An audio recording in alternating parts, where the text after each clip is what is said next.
You're listening to All Things Real Estate on Full Service Radio, 830 WCRN.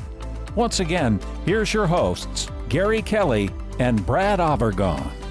Hey, Brad, we're back to the second half of the show. We were talking about people going all in and then some on buying homes. That was kind of a scary time during some of this. Yeah, it sure was. It sure was. But I think overall, we've gotten back to a little bit more normalcy. But I think overall, as I said in the first half, I think those people will be okay. The other thing that they did benefit from that is that they were able to lock into historically low interest rates. I mean, if they were getting a conforming loan, they got it in the twos, the high twos. That's a great locked in long-term situation to be in. Well, there's a view that says that that's free money. Now, that's not absolutely true, but if you're paying 2% of your money, you can go and invest in the stock market and do a little bit better than that, and make money. That's a somewhat risky strategy. I'm not a financial advisor, but there are people that have been doing that. Well, I had those conversations with folks. There was a lot of folks that locked into rates in the twos, and I think a lot of people have the normal inclination to kind of pay down their mortgage as fast as they can, with the goal being, let's have no mortgage.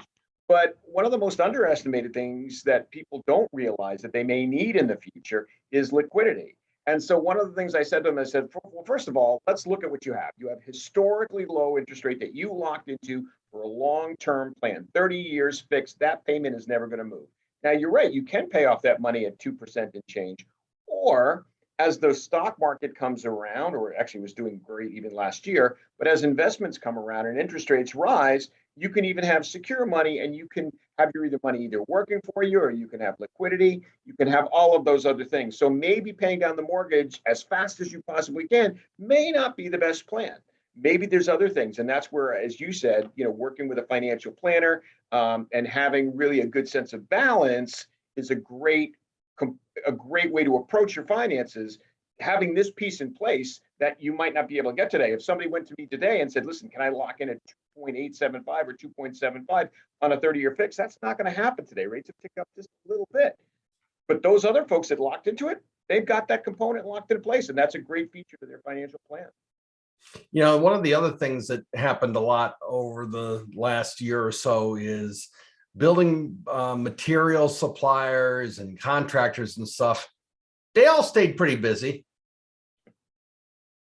They did indeed. I think the price of wood at one point was over a sheet of plywood. It was over $60 a sheet, where it had been pre-COVID like 10, or 20. Right. And now it's come back to a normal situation. But you know what? You bring up a very interesting point. One of the things that came out of this whole pandemic thing is I had a meeting yesterday with a builder. And one of the things that's come out of it is a lot of builders now are doing what's called a cost plus model. So instead of a buyer coming in and looking at purchasing a home and saying, okay, my home will be turnkey. This is going to be the price of your home, right? I'll have it done in 6 to 9 months. This is going to be the price of your home. Right. Builders are coming in saying, listen, you go buy the lot of land. I'll build you a house for X dollars plus cost, right? The cost of materials. So that if they go into a situation where materials costs rise, as they did drastically during the pandemic, there's some flexibility for the builders there. So there's a lot of things that are emerging that weren't there before. That's kind of an interesting way of looking at it. I've got a new construction deal going right now that's a cost plus model. And I had, quite frankly, never seen that before.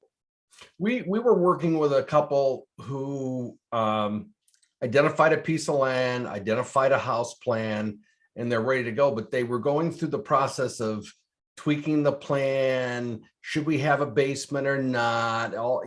They wanted an area to the side of the house that they could put their mobile home. Now you're going to say, well, that's an asphalted area.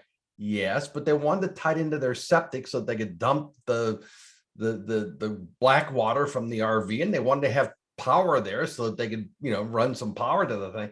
And, the builder at one point during all this threw his hands up in the air and said, you guys have to get going, because I can't control where these prices are going.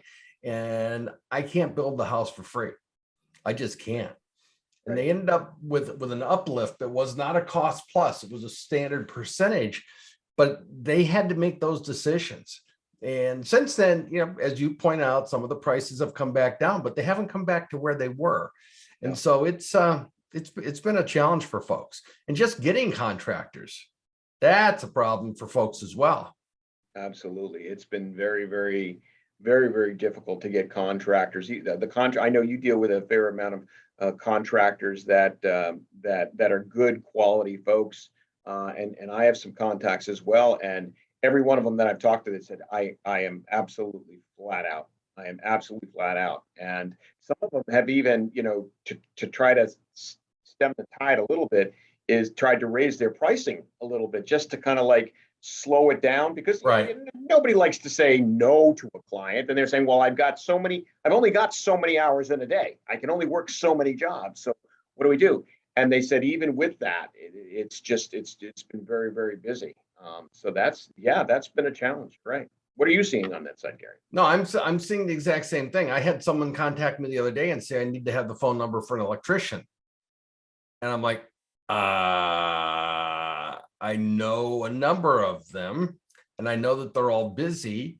I will give you their information so that you can reach out to them, but I don't know if they're available. I don't know if they're, a lot of them are, they get involved with a builder themselves, then they're out putting up a new house and doing the wiring on the house or whatever it is. Same thing with plumbers. And that's where their focus is. It's not on, hey, I need to have a new light in my closet. Can you come out and help me with that? That's very important to the consumer, but to the builder or the electrician may not be.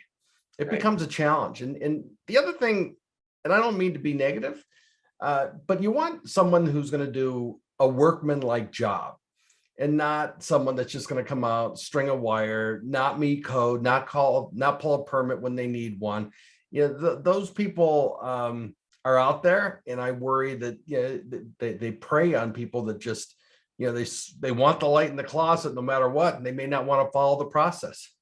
Yeah, you're absolutely right. And I've seen a number of situations, some after the fact, after people have purchased home, where the do-it-yourselfer, the prior owner of the home was a do-it-yourselfer, and rinky-dink some things in there, and to unravel them is very expensive, because you've got to get inside walls, you got to open up walls in some cases, and not fun stuff. So I absolutely agree with you. You want to have a professional, especially when you're dealing with things that can be a problem, like electricity is inside of a wall. You do not want a wall fire or anything like that. You've got to really make sure that whoever's doing it knows exactly what they're doing and does it to code, and does it to permit. You don't want to have other issues come back and bite you down the road, Right.